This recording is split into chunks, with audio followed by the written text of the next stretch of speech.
Hi everyone, it's Lisa and I am so excited to cast on with you today. We're going to begin this pattern with a provisional cast on, and what that means is that we're going to be creating 2 rows of live stitches. So normally you would cast on a row and then just work up from there, and you have an edge that's already finished.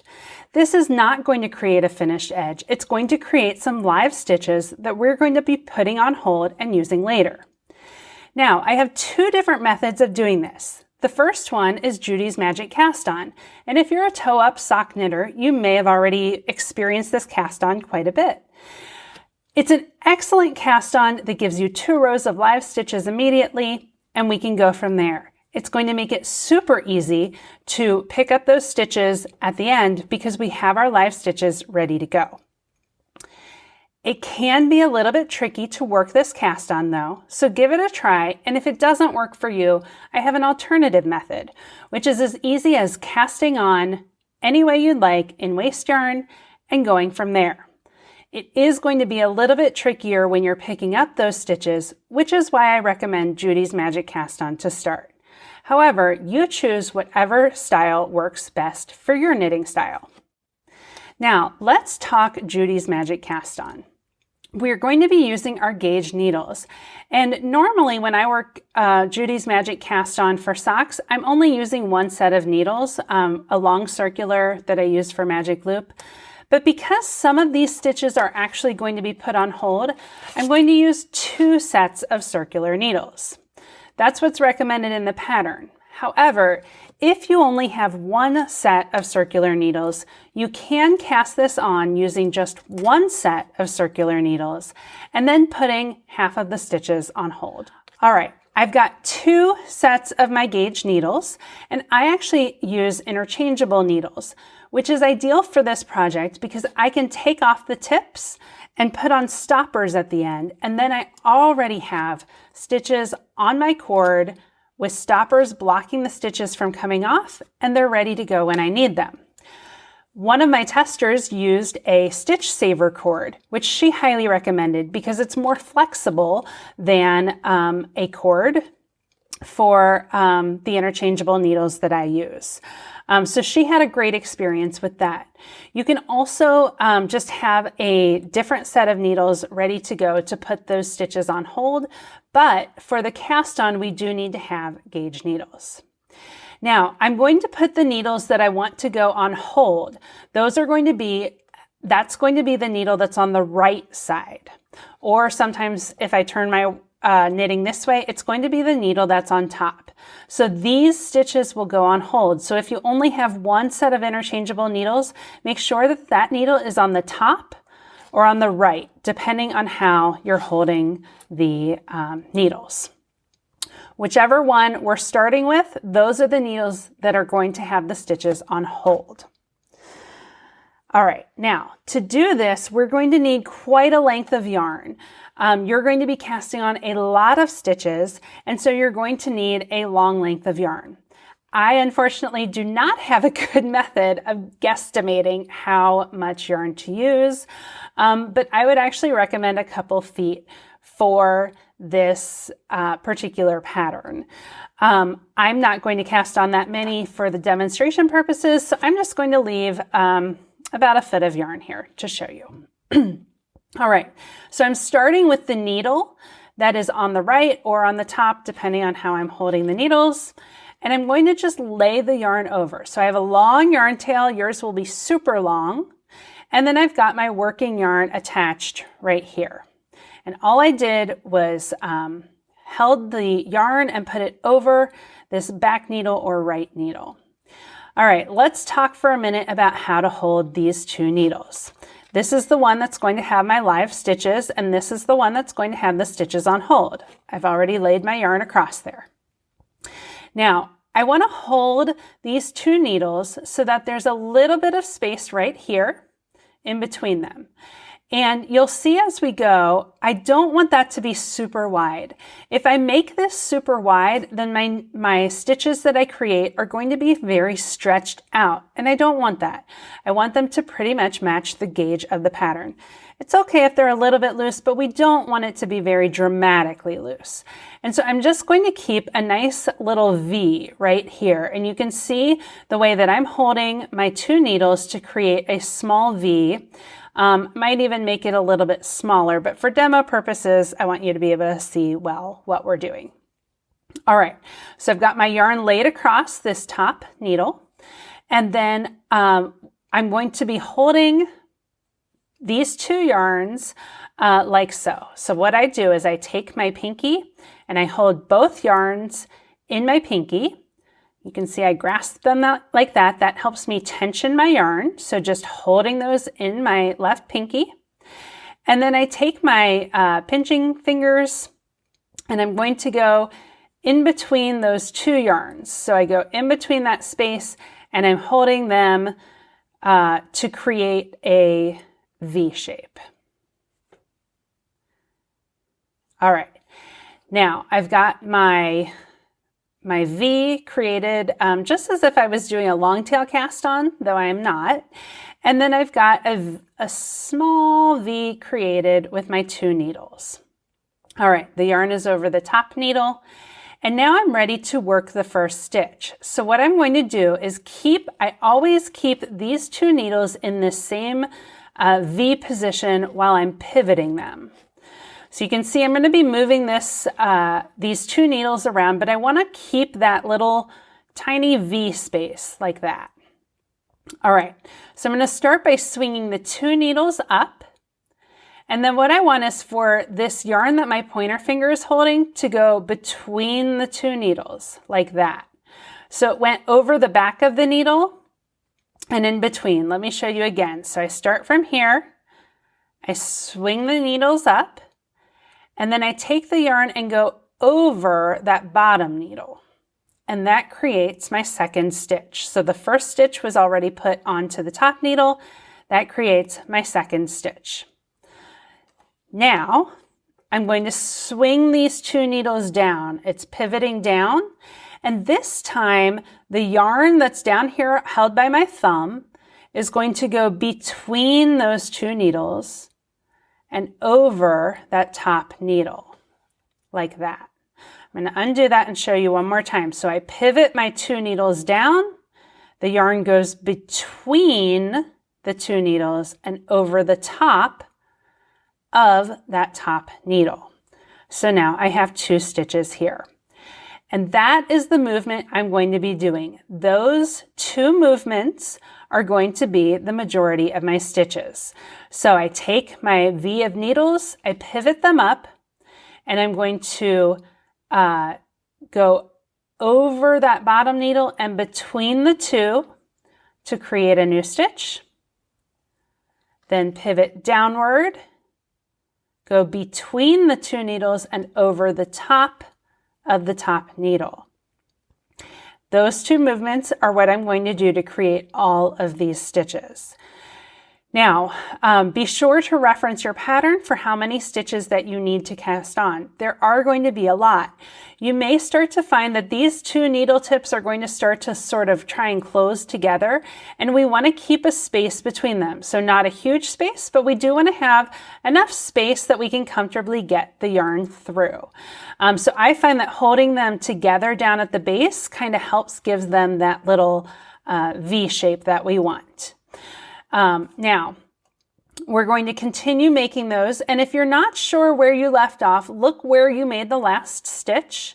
So you can see I've got that over my top needle, which means my bottom needle needs the next stitch. So, sorry, I was adjusting there. I'm going to swing up, put the yarn over the bottom needle and in between.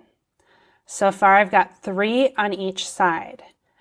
I'm going to cast on a few more just to show you what it looks like when you're going in rhythm. So I'm just swinging this back and forth, making those stitches go over the needles. It goes very quickly once you get the hang of it. and you can easily cast on all of those stitches. All right. Now, at some point, because you have so many, you're going to need to start to slide your stitches down onto the cords. So you'll just do that as needed. I am not going to cast on that many stitches, so I won't have to do that for these purposes. Now, I should be ending on this bottom needle. So you can see right here, I've ended on the bottom needle, or the left needle, depending on how you're holding them. All right, so I have my stitches cast on. However many you are casting on, make sure that you have the correct number on either side. It should be an equal number on either side. The yarn tail that I don't need right now, I'm going to cross over so that I'm ready to knit with the stitches on this bottom needle. Now, because the other stitches are going to be put on hold, I'm just going to pull this needle through. Now, I am going to replace these needle tips with my little end stoppers just to keep them in place. But for right now, I'm just going to leave those needles attached. I'm not using either of these needles that have the stitches that are on hold. I'm going to be using my other gauge needle that is at the other end of this long circular right here. And I'm ready to work my first row. All right, so I've crossed my yarn tail over and I'm ready to knit with the yarn, and I'm going to follow the pattern instructions. So for this one, I'm going to be doing a knit 3. I'm going to purl to the last 2 stitches. Now, it may feel a little bit tight using that with those stitches attached to the cord, but as we go, it's going to feel easier.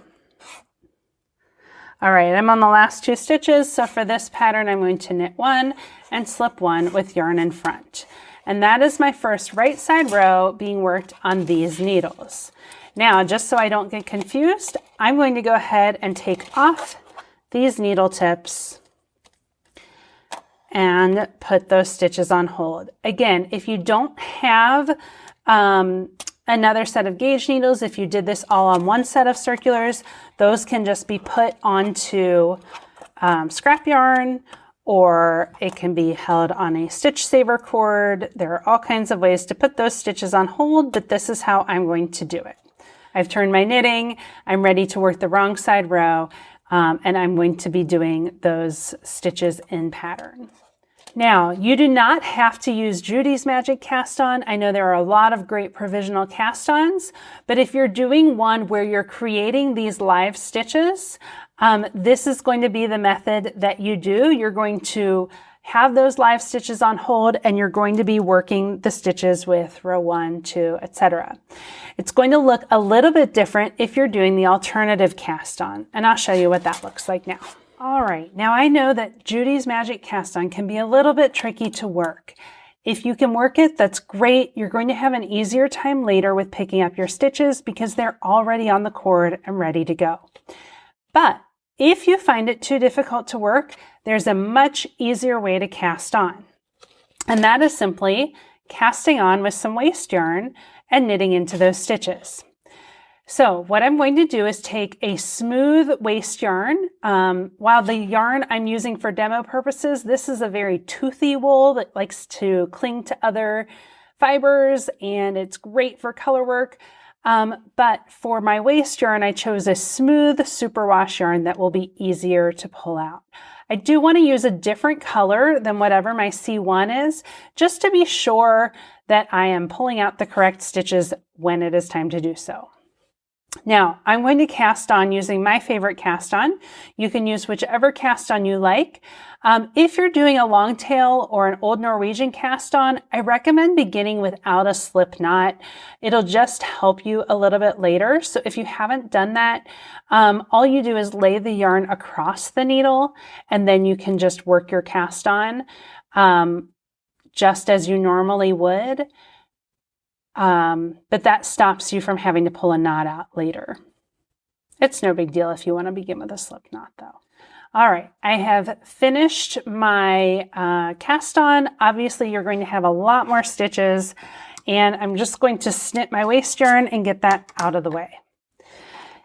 All right, because I'm working into waist yarn, this is not my provisional cast on part yet.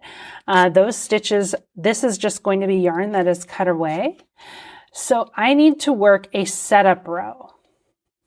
You don't have to do this with the Judy's Magic Cast On, but if you're working into waist yarn, you are going to have to do that. So my setup row is going to begin with a purl across. All right, that first stitch was getting a little loosey-goosey. I'm just going to show you what we do about that in just a second. So I've purled all the way across, and now I'm going to just tighten up my waist yarn right here, tighten up that first stitch, and then I'm going to take my yarn tail also, just snug that up, and I'm going to take those three yarns right there and create a slip knot. So just a loose knot that you can easily pull out later. So there's my little slip knot, and I can just pull it out anytime I need to. If this comes undone while you are knitting, just put it back in place. It's just holding those yarns, and if it keeps coming out, you can do a regular knot. Just don't pull it very tightly because you are going to have to pull that out later. All right, so I finished that first setup row, and now I'm going to look at the front of my knitting. Now later we're going to be going back and picking up these stitches right here. So what I'm going to do is put a pink stitch marker on the very last stitch. So this is the far end of my needle over where the slip knot is. That's going to just note that that is the stitch the last stitch that I'm picking up. And I'm going to put one right here on the very first stitch. All right. Now be sure you keep those stitch markers to the right side of your knitting, just to keep them in the right place to make sure you are picking up the correct stitches when the time comes.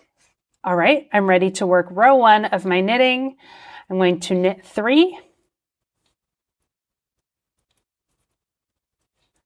I'm going to purl to the last 2 stitches. Again, follow your pattern, whatever your pattern says to do. But those are my instructions. And I'm going to come to those last 2 stitches, and then I will work knit 1, slip 1 with yarn in front. And keep that stitch marker to the front as well. All right, and there is my completed setup row. On the front, you see that I have these purls across. On the back, you'll see these purl bumps in the waist yarn that I'm going to be picking up later. And I will show you in a later video how to pick up those stitches. All right, now whichever method you choose, your Judy's Magic Cast On or your easier cast on, you're on your way to an amazing project. I can't wait to show you everything that comes next. Thank you so much for joining me. I wish you all very happy knitting.